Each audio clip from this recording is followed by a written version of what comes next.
Vocês estão pensando nas perguntas? Ai, pastor, me coloca na sinuca de bico. Você disse que tem alguém que faria por você. Mas é possível, irmão, que você se decepcione. É possível que na hora que você mais precise, quem você acha que mais te ama, fale com você. Cuidado com isso. Porque tem gente que nessas horas se decepcionam profundamente. Porque tudo que você fez parece que não vale nada. Porque você vai precisar, e talvez você tenha feito muito mais. Talvez você tenha feito infinitamente mais do que já recebeu dessa pessoa. E o que você estava precisando era algo simples. Era algo que não demandaria tanto sacrifício, talvez algum esforço, mas nem tanto sacrifício. Sacrifício esse que você está disposto a fazer. Mas você pode se deparar com pessoas que não farão por você. Isso pode acontecer. E se você não tiver preparo psicoemocional e espiritual, talvez você entre em parafuso. Se você parar para pensar e dizer, poxa, meu Deus, como é que pode isso? Eu não meço esforços. Eu não meço esforços para ir em socorro, para ajudar. Mas quando eu preciso, há sempre uma desculpa. Há sempre um porém. Isso é a realidade da vida de muita gente. E isso causa dores. Porque uma das coisas mais difíceis de lidar, uma das coisas mais difíceis de lidar, é quando você recebe o pagamento do seu esforço, o pagamento do seu sacrifício. Sabe, a retribuição de tudo que você fez vem num pacote chamado ingratidão. Isso é muito difícil de lidar. Porém, nós encontramos aqui uma situação interessantíssima, porque não dizia respeito à família. Quer ver uma coisa bem interessante? Quando eu perguntei assim, se você seria disposto a se sacrificar, mesmo que fosse doando um órgão seu, para que alguém sobrevivesse, quem pensou em família? Levanta a mão. Fala a verdade. Levanta a mão assim, alto. Fica com ela só um pouquinho assim. Olha ao redor. A maioria de nós, a primeira imagem que vem na mente são os parentes mais próximos. Inclusive aqueles chibata que não valem nada. Até eles vêm na mente. Não vale nada. Mas se tiver morrendo, e para não morrer precisa retirar um rim, a gente fala, serve, testa aí, meu, dá certo, dá, tira esse negócio, pode dar. Mas aí você só fica com um, dá para viver com um, dá, então tira. Tira. Tira, não estou mandando. Você nem pensa duas vezes. Só que aqui, irmãos, tratavam-se de pessoas que não eram parentes. E eu vejo aqui, antes mesmo de Jesus pregar, um princípio do amor. Jesus revelou isso de uma forma mais sistemática, séculos à frente. Mas agora já vemos na prática. O que, pastor? Não tem maior amor do que este, de dar a alguém sua vida em favor dos seus amigos. Porque dar em favor a parentes, olha para o irmão aí. Olha aí. Obreso, me ajudem, Obreso. Olha aí, irmão, olha para o parente. Olha para o irmão. Tem alguns que são parentes também, né? Parente é fácil. Tem sangue envolvido. Mas fazer isso para um amigo só se faz quando há um verdadeiro amor. É isso que impulsiona alguém a dizer, eu vou fazer o possível para que o meu amigo fique bem. Eu vou fazer o possível para que essa pessoa que eu admiro tenha um pouco de alívio dessa carga que está vivendo. Eu imagino que esses três valentes, irmãos, e eram tudo guerreiro, era tudo soldado, mas eles deram de conviver com um guerreiro diferente, um guerreiro totalmente diferente, porque na guerra ele era implacável, na guerra ele era o guerreiro, ele ia para dentro, mas quando estava diante de Deus ele chorava, ele cantava, ele adorava, ele virava menino. Então isso mexeu com aqueles homens profundamente, porque viram um homem que era ao mesmo tempo forte, guerreiro, mas quando estava diante de Deus, era totalmente aberto, era um homem totalmente sensível, e isso mexeu com eles. Eu fico imaginando eles, observando Davi angustiado, Davi preocupado, Davi agoniado. Queriam fazer alguma coisa,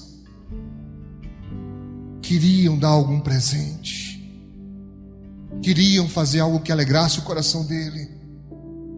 E quando escutam, Davi soltou, Davi não estava sugerindo, Davi não estava soltando indiretas, ele apenas desabafou, sabe, escapuliu, escapou. Davi dizendo: ai, como eu queria, quem me dera beber da água da cisterna da minha terra, como eu queria. Ele sai dali, e os três, eu fico imaginando, eu tenho uma mente fértil, eu fico imaginando um para o outro. E foram os três. Eu fico imaginando o perigo que eles passaram, a tensão, porque se os homens percebem, os guerreiros filisteus percebem, eles estariam mortos, e como eles eram de alta patente, seriam mortos de forma cruel. Mas diz a Bíblia Sagrada que eles conseguem, eles vão, tiram a água, e eles voltam com a água. E eu fico imaginando eles pensando como seria, sabe quando você vai fazer uma surpresa para alguém? Sabe aquela expectativa gostosa? De pensar assim, poxa, como é que vai ser essa reação da pessoa? Será que ela vai rir? Será que ela vai chorar? Será que ela vai ficar desconcertada? Né? Como é que será que vai ser a reação? Eu fico imaginando eles pensando, Davi bebendo aquela água, ai, deliciosa. Eles criaram uma expectativa, e diz aqui a palavra de Deus. Vamos ler? É o 16 ainda. E trouxeram a Davi, porém ele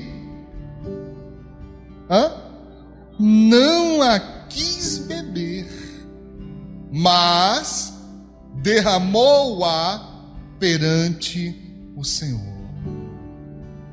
O que é que você entende com isso?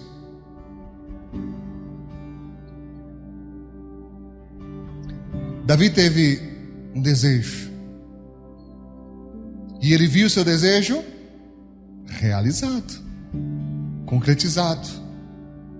Mesmo assim, ele teve discernimento. Repete comigo isso: discernimento.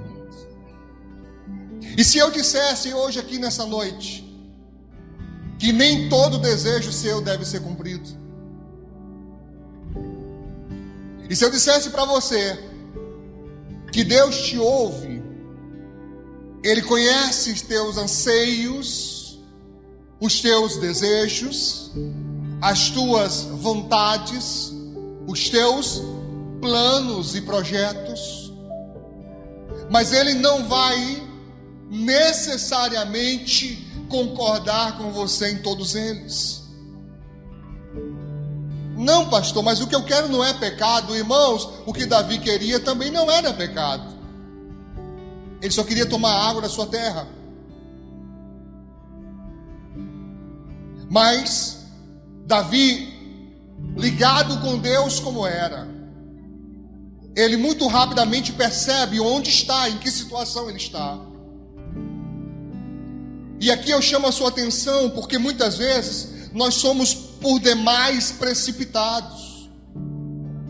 Não quer dizer que porque uma coisa pode ser feita, que ela deva ser feita. Eu vou repetir isso porque isso é muito importante para alguns aqui nessa noite. Repete comigo, por favor. Não é porque uma coisa pode ser feita, que ela deva ser feita.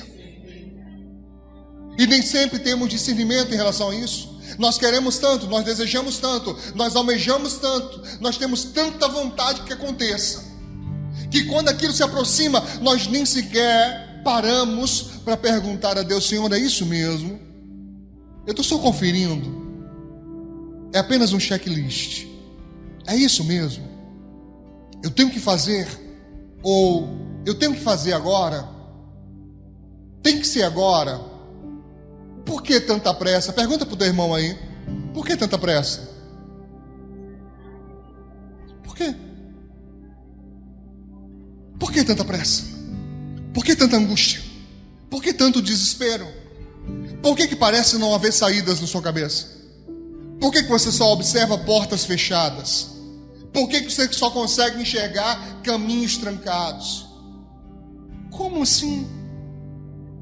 Como assim? Será que é isso realmente que Deus quer? Ou esta é a forma que Deus quer? Ou este é o tempo que Deus quer? Entende?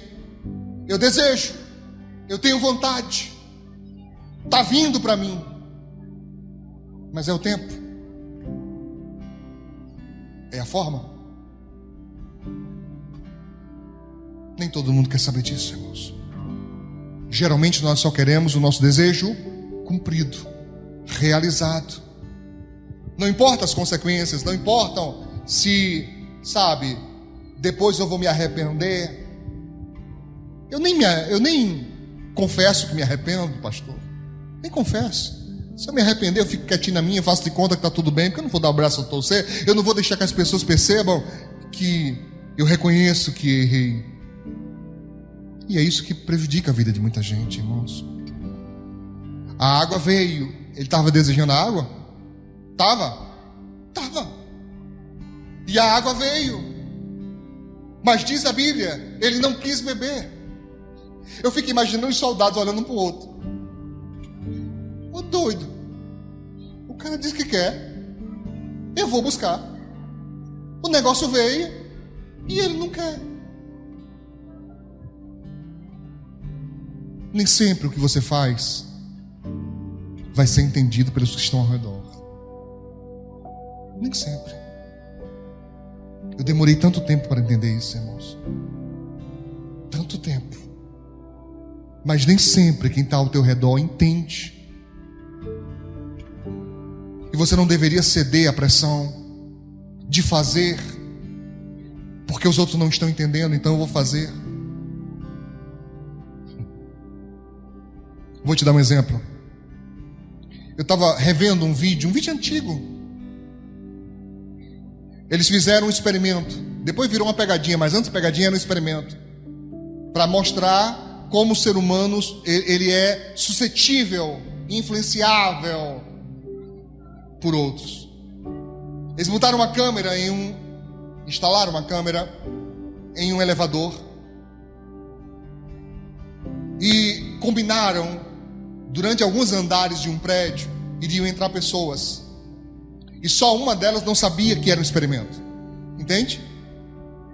E geralmente estava a primeira pessoa, ela entrava no elevador, ou subindo ou descendo, mas entrava, e nos andares posteriores iam entrando pessoas que já estavam combinadas. Aí entrava uma pessoa, se ajoelhava ou se agastava e botava a mão na cabeça. Entrava a segunda, fazia a mesma coisa. Entrava a terceira, e o primeiro olhando, né? E o negócio enchendo. Lá bastante, no quinto, sexto, ele já foi também se abaixando e botou a mão na cabeça. Aí você pergunta, por quê? Não precisa ter lógica. Se os outros estão fazendo, deve ser o certo. Eu tive um pastor que era meio doido. Eu acho que era doido e meio. Uma vez ele me pegou, acho que eu nunca contei isso para os obreiros. Se eu contei faz muitos anos, eu não lembro que eu contei recentemente não. Mas a gente estava lá na minha cidade, lá em Mossoró, ele era carioca. Ele falou assim, eu era evangelista, ele falou assim, Ricardo, vamos ali, vamos evangelizar. Agora de 3 horas tem culto, tem ninguém, vamos buscar o povo. Eu digo, bora pastor. Vamos. Aonde? No centro. Eu disse, no centro? Como assim? Onde tem mais gente aqui? Eu disse, no centro. Então, vamos buscar o povo. Bora. Estou seguindo aqui, senhor. Aí ele chegou lá, e falou assim, agora é o seguinte, tudo que eu fizer, você faz. Eu falei, eu vou tentar. Chegamos, paramos em frente ao prédio, ele ficou assim. Aí eu olhei para ele e falei assim, tudo que eu fizer, você faz. Tá bom, parei. Aí aqui quando ele fazia assim, eita! Vai cair. E eu, é mesmo, vai cair. Daqui a pouco chegou outra pessoa, o que foi, hein? Aí eu falei assim, vai cair. Daqui a pouco mais um, mais um. Irmãos, incrível. Com pouco tempo tinha umas 20 pessoas, tudo olhando para cima. E o outro que chegava perguntava o que foi, e o outro dizia, vai cair. Daqui a pouco já tinha dizendo que era placa, já tinha gente dizendo que era o prédio, já tinha gente dizendo que era alguém que ia pular lá de cima. Quando tinha umas 20, 30 pessoas, aí falou assim, olha gente, vai cair, é o mal. Tem um mal na sua vida, vai cair agora, vamos comigo, agora, vamos comigo. Né? Mais 10 foram. Sabe, irmãos, nem todo mundo vai entender o que está passando com você. Nem todo mundo vai ter dimensão do que está acontecendo com você. Mas você tem que ter equilíbrio com Deus, aliança com Deus, para poder entender os momentos que você está vivendo. Não é porque a água chegou que você tem que beber. Não é não, pastor? Não. Às vezes é uma provação para você. Toca no ombro de alguém. Às vezes é uma provação para você. E por algum motivo você não consegue mais enxergar isso, que é uma provação para você. Sabe? Uma provação. E aí? Se for uma provação, pastor, segue a palavra. Davi percebeu, como é que é, rapaz? Vocês foram aonde? A gente foi lá em Belém, Davi. Como é que vocês chegaram lá? Passamos no meio dos soldados lá. Você é doido. Não, ele passou indo e passou voltando. Davi falou, rapaz, eu não tenho como beber essa água, porque essa água deixou de ser apenas água. Agora essa água virou sacrifício. E um sacrifício tão grande que eu não sou digno de beber. Esse sacrifício agora, que também é, atenção a isso, ele é sacrifício para vocês, mas para mim ele é o quê? Desejo. Você entendeu não? Ele é sacrifício para vocês. Para mim essa água é o quê? Desejo. Então eu vou sacrificar o meu desejo como oferta para Deus. Amém? E diz a Bíblia Sagrada, vamos ler aqui o verso 17. E disse, guarda-me, ó Senhor, livra-me, ó Senhor, de que tal faça. Beberia eu sangue. Ele não vê como água, ele vê como sacrifício. Beberia eu sangue dos homens que foram a risco da sua vida, de maneira que não a quis beber. Isto fizeram aqueles 3 valentes. Mas eu tenho para mim que ele deu uma das maiores lições para aqueles homens. Qual foi, pastor? Ele disse, olha, vocês valem para mim mais do que o meu desejo. Você não entendeu isso não? Entendeu? Você vale para mim mais do que o que eu mais desejo. Eu desejo muito isso. Muito. Eu faria tudo possível para alcançar isso. Mas eu prefiro você. Amém, irmãos?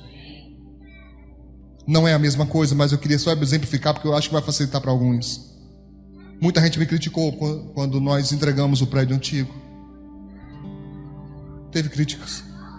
Tiveram pessoas que disseram: pastor, olha a estrutura, não precisa não. Tiveram pastores que disseram isso para mim: não precisa não, pastor, não se apavore não, a gente dá um jeito. Não precisa, fica aí. Teve alguém que falou para mim: pastor, se eu mudar, alguns não vão. Não vão. Eu falei para os meus obreiros: não me importa, porque vale mais pessoas. Se para que alguns tenham paz, para se alguns tenham tranquilidade, se alguns tenham, sabe, harmonia, nós tivemos que abrir mão de algumas coisas que desejamos, vamos fazer sem pensar duas vezes. E eu não estou falando de forma apressada, não estou dizendo de forma, sem planejamento. Por favor, não entenda que eu estou falando de maneira, desvairada, não. Mas eu estou falando de ter uma firmeza, de ter uma certeza tão grande como Davi teve. Ele não pensou duas vezes, ele não precisou ficar pensando: cara, mas eu queria tanto essa água, eu queria tanto essa água, e a água está aí ao meu alcance. Davi não pensou duas vezes, porque ele disse: não, o meu desejo não vale a vida de vocês. A vida de vocês vale mais do que o meu desejo. Então isso aqui vai ser oferta para Deus. Amém? Era uma oferta de Davi, mas também era uma oferta deles, que trouxeram. E eles aprendem uma lição. Qual, pastor? Nós temos que sacrificar muito na vida. Atenção, obreiros. Nós temos que sacrificar muito na nossa vida. Mas tem coisas que o nosso desejo não vale a pena. Por quê? Porque se nós fizéssemos, é como se nós colocássemos pessoas além de nós e além de Deus. Tem gente que nunca vai entender isso, que o amor ao próximo tem um limite. Qual é o limite? O amor a mim mesmo e o amor a Deus não pode ultrapassar. Eu posso amar alguém tanto quanto ama a mim. Então eu posso pegar um órgão meu e dar para alguém sobreviver, porque eu amo tanto essa pessoa quanto eu amo a minha própria vida. Mas eu não posso pegar, por exemplo, o meu coração e dar para alguém que está sem coração, porque se eu fizer isso em vida, além de ser crime, se eu fizer isso, eu estou amando mais essa pessoa do que a mim mesmo. E não há mandamento para isso. Eu sei que é uma coisa difícil de alguns entenderem, mas é assim. Existem desejos que não valem a pena. São apenas desejos. Vão passar. Mas tem pessoas que nunca deveriam ser colocadas em segundo plano. Nunca. Jamais. Mas o que mais nós vemos acontecer? Você priorizando pessoas que colocam você em segundo plano. E você vai perceber isso nas necessidades. As necessidades costumam revelar quem de fato está com você a qualquer hora. São as necessidades. Eu não estou dizendo, por favor, que quem não pode socorrer você em algum momento que não te ama. Não é isso que eu estou dizendo. Porque pode acontecer de você precisar de alguém que naquela hora, naquele momento, não tem como ajudar. Não tem. E outro está mais perto, está mais fácil, te ajuda. Não é isso que eu estou dizendo. Não é essa situação. Eu estou falando de escolha.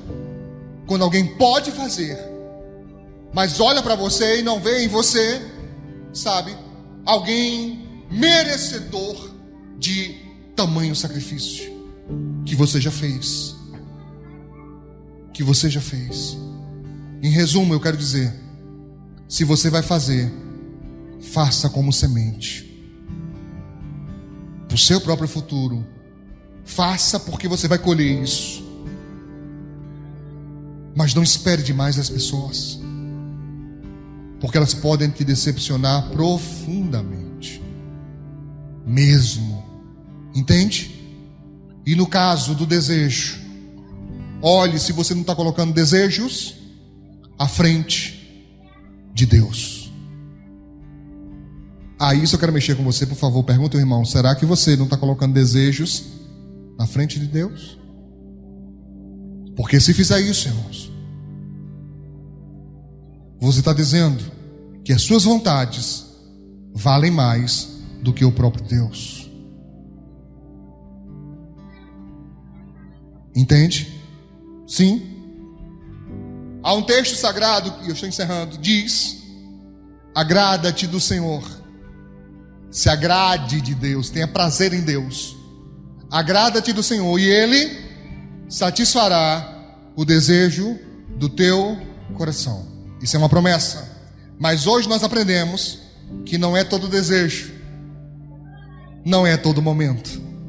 Tem momentos que Deus vai esperar de você. Ele vai fazer chegar na sua mão para você escolher se o que vale mais para você é aliança com Deus ou desejo. E tem pessoas que não pensarão nem duas vezes para escolher o desejo. E são essas coisas, irmãos, que vão separando o joio do trigo.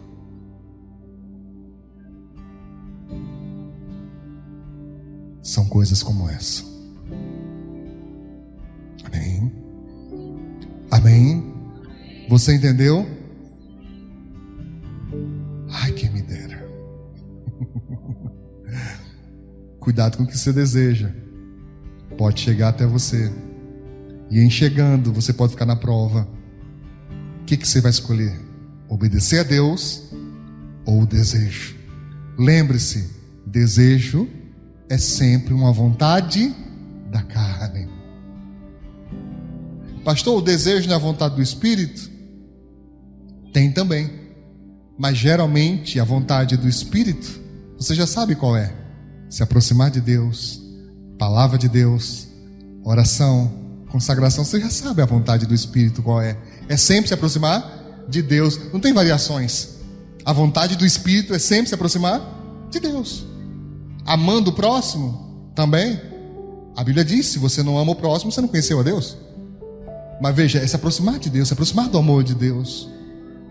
A vontade da carne é sempre coisas passageiras.